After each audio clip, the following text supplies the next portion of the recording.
Hey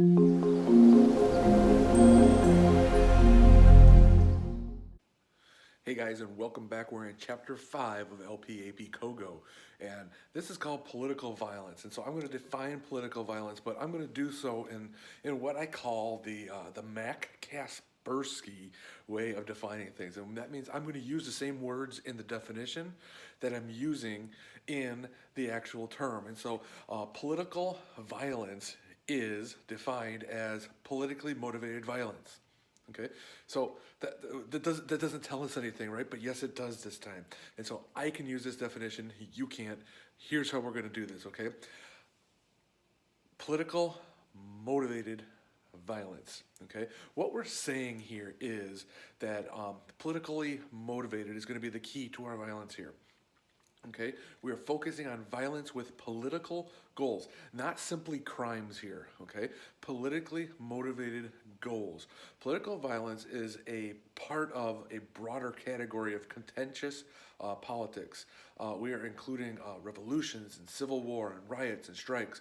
Contentious politics can also include nonviolent acts like sit-ins and nonviolent protests, but for this chapter, we're going to just focus on the violent forms of political contention. So the question has to be asked, why do some people engage in political violence, but others don't? Why do some groups decide to? Why do some groups not? And so why do they engage in violence only in some places and at some times?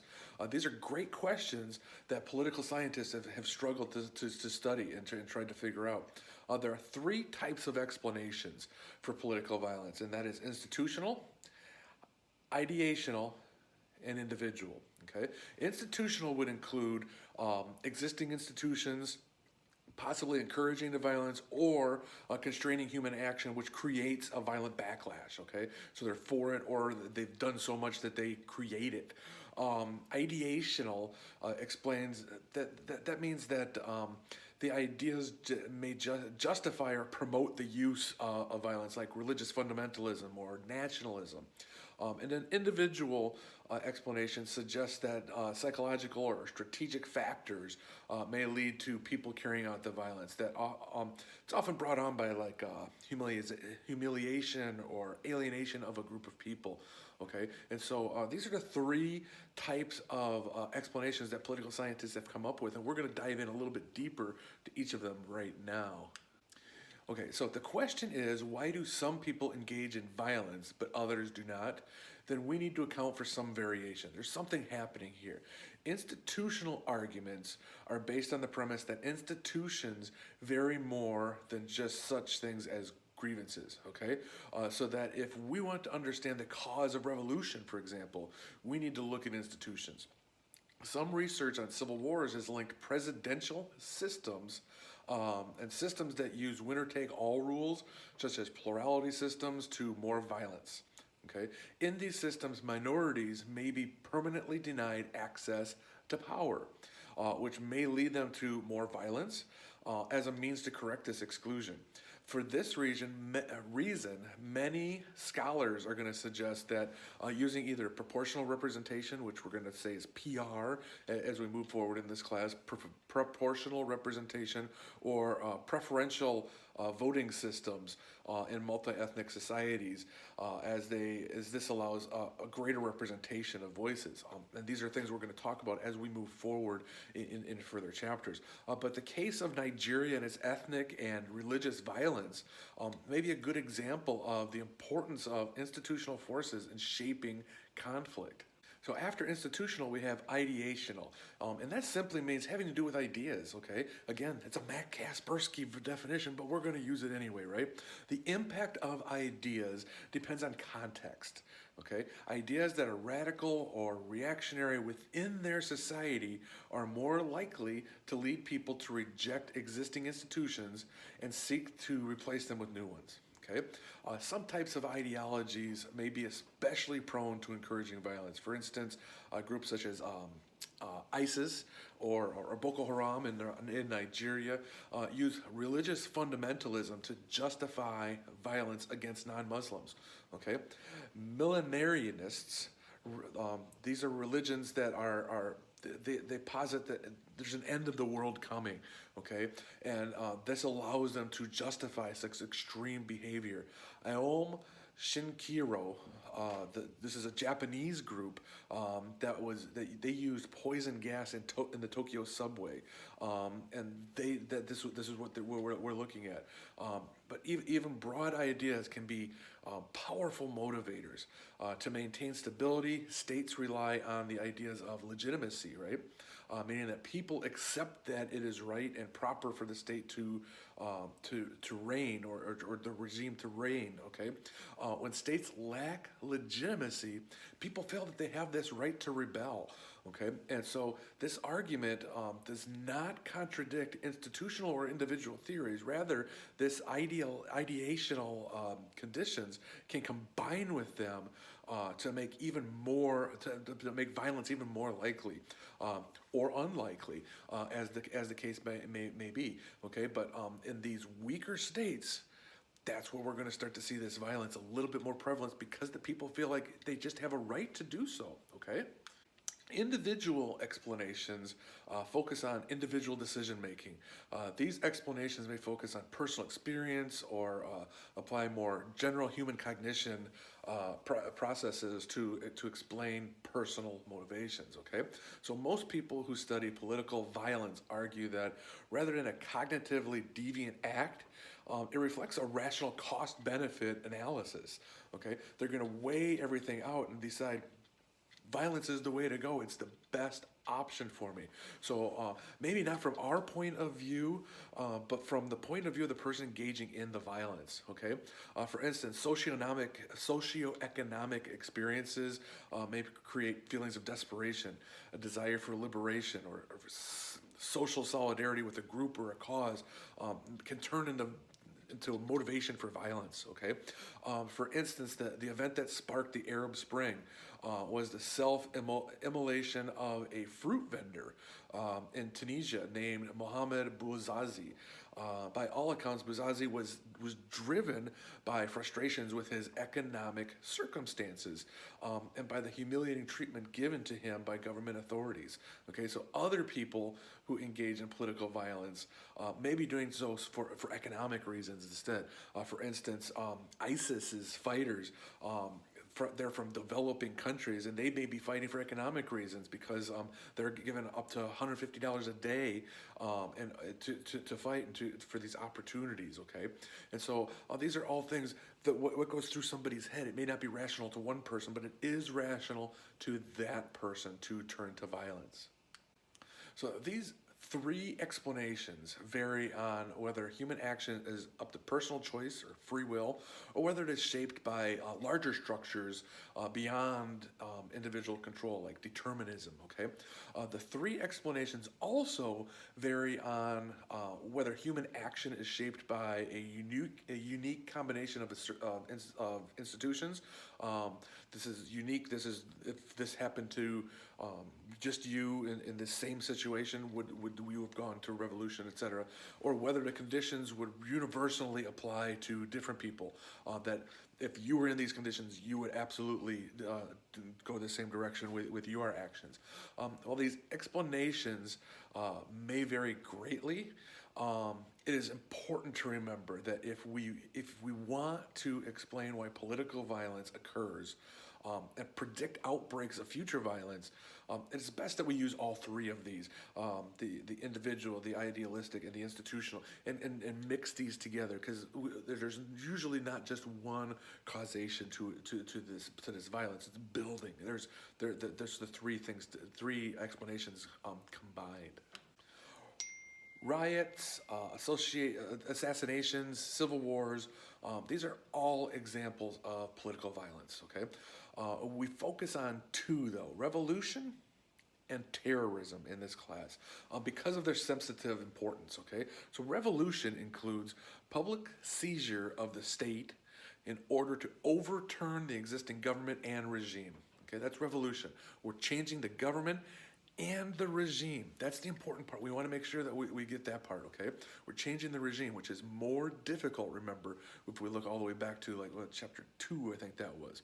Terrorism includes the use of violence by non-state non-state actors against civilians in order to achieve a political goal. Non-state actors against civilians. Important stuff. These are the nitpicky things that we want to look for so that we're getting that 4 and that 5 on that AP test come May. So notice that in both cases, this form of political violence is carried out by individual citizens, not by government agents, okay? Super important to recognize that. So a second similarity is that both revolution and terrorism seek to replace or abolish the existing economic and political institutions, okay? Given that both forms of violence seek revolutionary change, okay? It is perhaps unsurprising that the two events are often linked. In fact, the first terrorists were part of Robespierre's regime de la terror during the French Revolution, and so we're mixing this terrorism and revolution right here in the 1700s. Okay, so as we said, revolution is not just the replacement of the government, the people who are in office at the time. Revolution is the replacement of the regime, the type of government. Now, key elements include some element of public participation. The public, it's not just like a military doing this. The public's involved in this, okay? Often, but not always, it's violent, and the goal is to gain control of the state. So since so many revolutions have involved violence, people sometimes assume that this is a defining element of revolution, and that's not the case. Eastern Europe, in 1989, the overthrow of communism in 1989 was largely peaceful, okay? But that would be a revolution. Violence, therefore, represents a choice, okay? It only occurs if the current regime decides to use force to stay in power, okay? Or if the revolutionary force decides to use violence to achieve their desired change. It also is important for us to look at what is not a revolution. The first thing that often we want to make sure that we know the difference here. A coup d'etat is not a revolution. A coup d'etat is when the elites in government want to remove a regime government and replace it with a new one. So we're looking at the very top. This is not the people rising up. This is the people within the government rising up and changing the regime. Okay? A revolution is also not a negotiated transition where leaders of one regime plan a transition to a new system. Okay? And a revolution is not a secessionist movement like in the United States Civil War, where the South left and tried to become independent on their own. That is not a revolution. That is a secessionist movement. Okay, so we want to make sure that we're looking at these things. We know what a revolution is and what it's not as well. Okay, so if you've read the text already, you can see there are different theories and explanations have dominated the field at different times. Today, scholars try to integrate multiple approaches to understanding when and why revolutions occur. So some revolutions seem to fit well with relative deprivation explanations. For example, in Iran, during the 1970s, rapid development under the Shah led to greater demands for political freedom. Similarly, in Egypt, their revolution seemed to have been triggered in part by high youth unemployment and the frustrations that this created. However, other countries like Japan and even China have achieved significant social and economic change without triggering this widespread revolution, suggesting that the model is a poor predictor of a regime's stability, okay? So a second approach then is represented by Skopke's famous work, States and Social Revolutions. In it, she argues that revolutions require a specific set of conditions, and that first, competition with rival states can betray state weaknesses. Okay. Second, weaker states may seek to challenge existing power structures and sow discord within the regime. An example of a revolution triggered by institutional factors would be that French Revolution again in the 1700s. War with England led to higher taxes and centralization, triggering the revolt. okay? So most recently, the fall of communism in Eastern Europe was triggered by changes in the international arena, especially the Soviet Union loosening the control, and international failures within each state. Check out the Institutions in Action feature at the end of the chapter, and they're talking about the Arab Spring. Make sure that you check that out. That does a really good job of explaining some of this stuff for us. Okay, now let's switch gears from revolution to terrorism. There's a ton of definitions of terrorism out there, but the book's definition reflects one that is used by the U.S. State Department and a number of terrorism scholars, and so that's the one that we're going to use.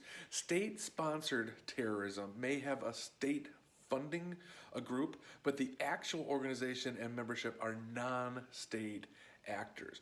That's what's important. They're non-state actors. Terrorism is carried out by non-state actors, and it targets civilians, okay?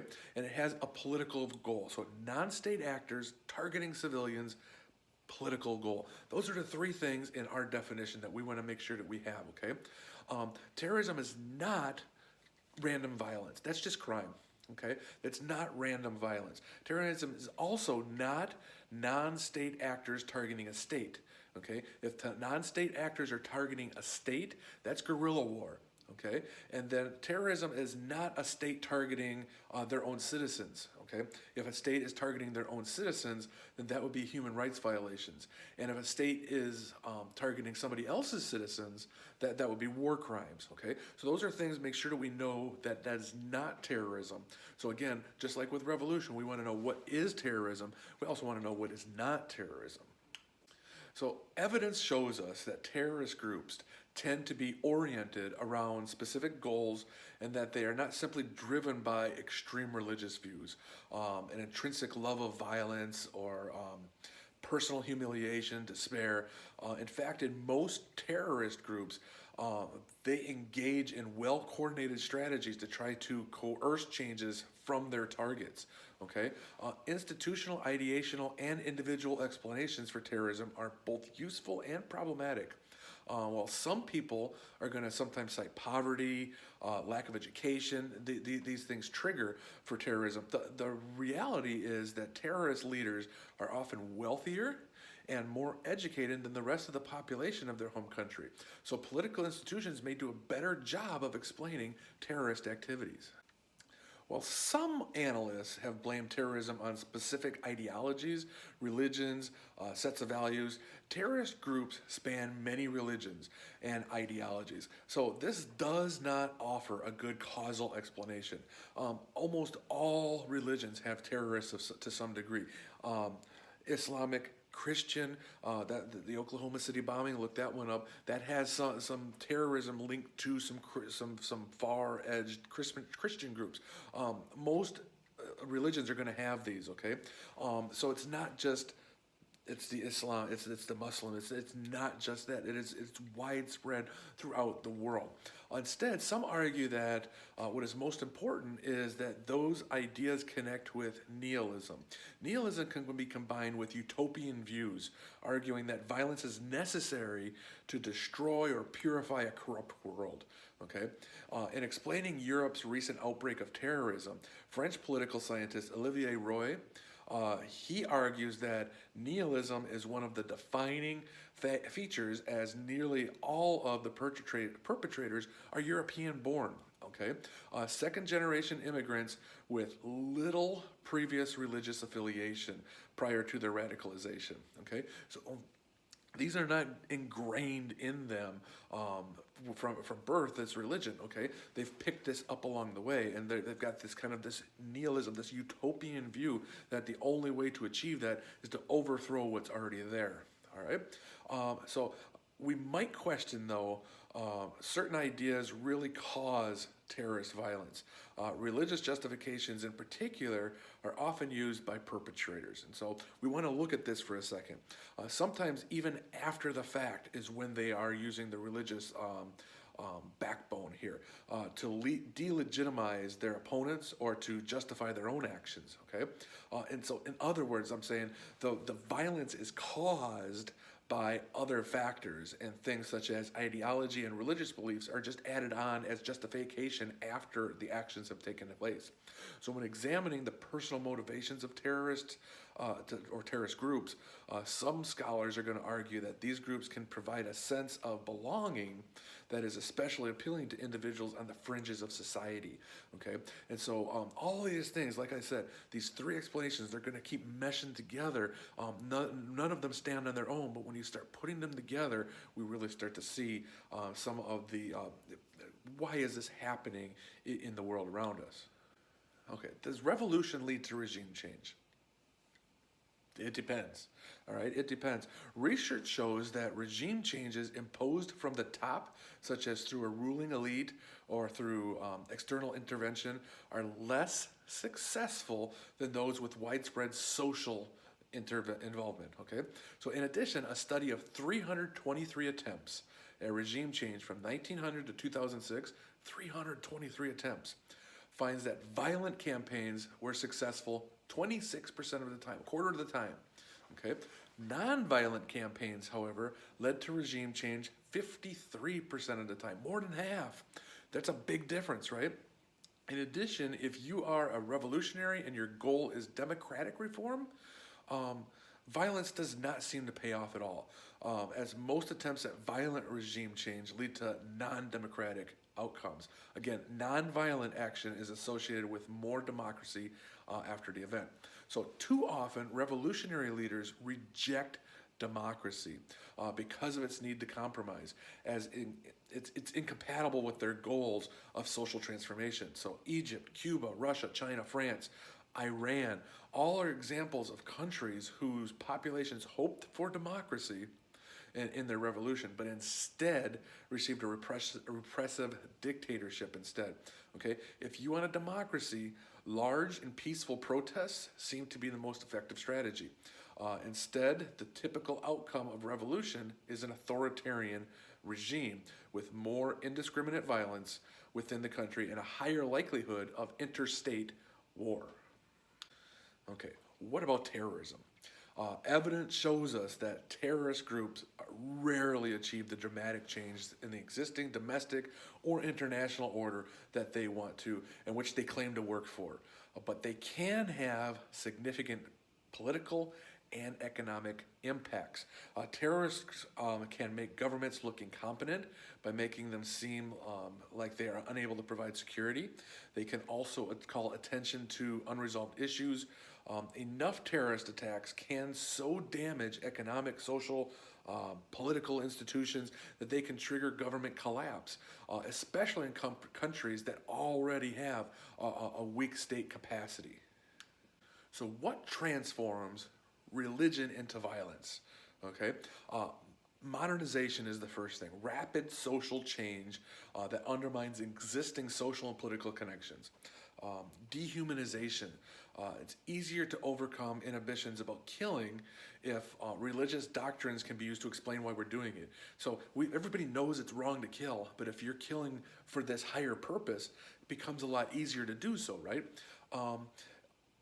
Utopian or messianic thought, if the end of the world is coming soon, the stakes become much, much higher. Therefore, we're purifying the world, and it becomes urgent to do so, and therefore it's easier to jump on board with this terrorism, this violence. This combination of factors can push fundamentalism into extreme forms, as it causes members to reinterpret the faith in a way that divorces it from its mainstream foundations into this fundamentalism on the side.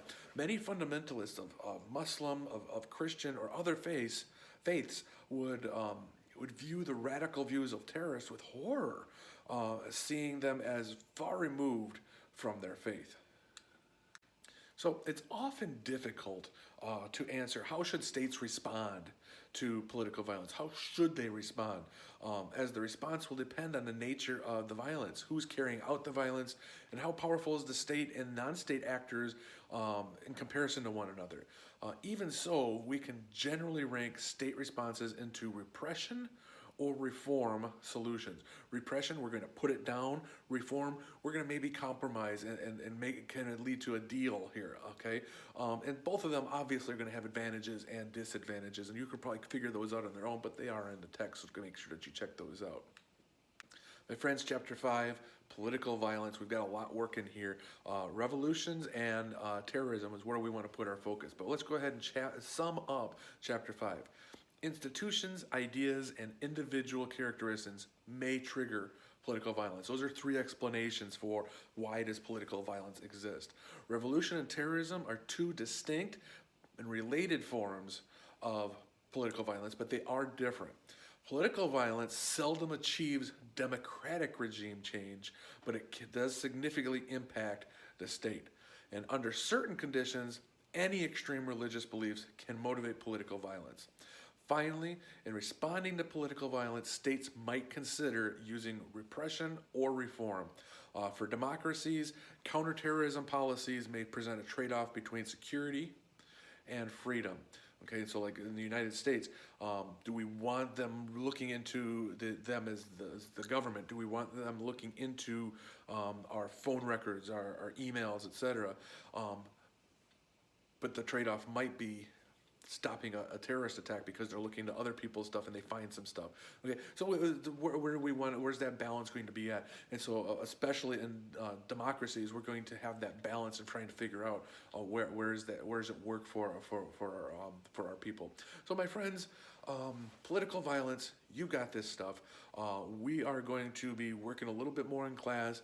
We've got all kinds of stuff going on. We're moving along quickly here. We're through chapter 5. Remember chapter 6, chapter 7, and then we're finally into our first case study of the United Kingdom. So we're almost there, my friends. We're going to start looking at these countries, and that's going to get exciting for both you and for me. And so, my friends, until tomorrow, I hope you have a wonderful night. Keep the learning going. Us versus the test. Get on each other to make sure everybody's studying for that test, and make sure you're signing up for that AP test. You only have so long to do so, and we've only got like 3 or 4 of you guys signed up so far. Get signed up for that test. $94 is so much better. We saw how much money you're going to save your parents. Save that money, take that test, pass it. We'll see you next time.